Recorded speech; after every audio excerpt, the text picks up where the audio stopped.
Hello!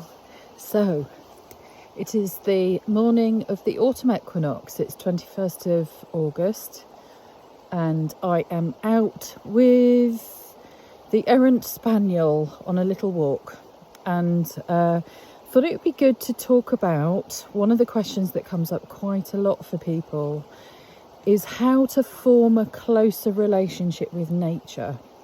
And it's one of the areas that's very dear to my heart because it's obviously a major part of my practice, and I am going to just take you on a little walk, on a little tour with the girl, and let's have a think about some of the ways in which you can deepen your relationship with nature.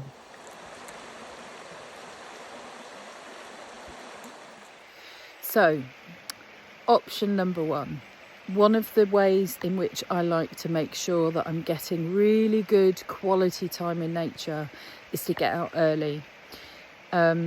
This morning I have waved my bow off on a train, and we've been up since 5 o'clock.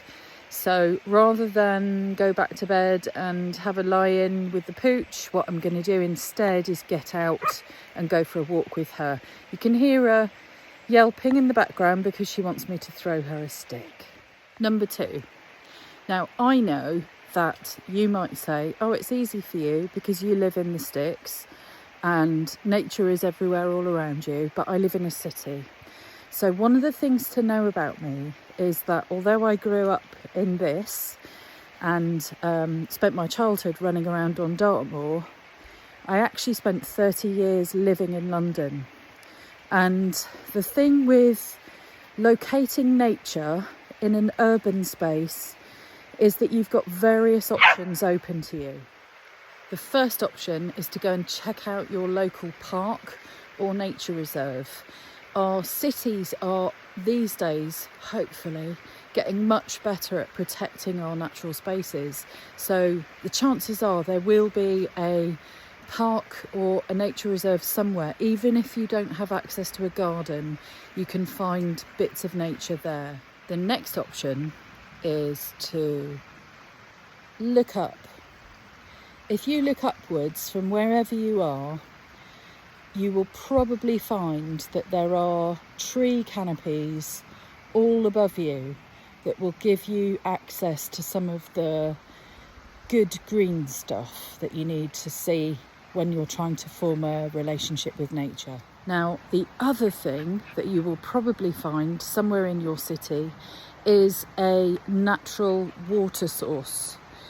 The way that humans have developed over time, we've tended to build our cities somewhere where there is a river or a tidal flat or something giving access to natural water, not just because of needing a water source to drink from, but also our ancient forefathers were trading with each other in different places.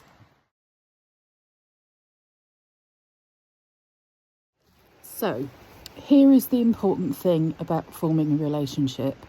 As we know, relationships take time. You can't form a relationship overnight. It's something you're going to have to work at and practice over a period of maybe weeks, months, or even years. So think about your favourite thing in nature. What is it? Is there a tree that really lights you up, or is there a plant that you particularly like seeing, or a particular river, or a field, or whatever it is that you get some joy out of seeing? And then over a period of maybe days, weeks, months, start visiting that thing regularly and really look at the detail of what you're seeing. So if it's a tree, what I would do is think about where the leaves are, what grows on the tree, what lives in the tree, what else is around it. Are there particular mosses or plants that grow at its feet at different times of the year? And just follow its progress. If you need to, take notes, keep a diary, and note what you see all around that tree and in that tree over the period of time that you visit it.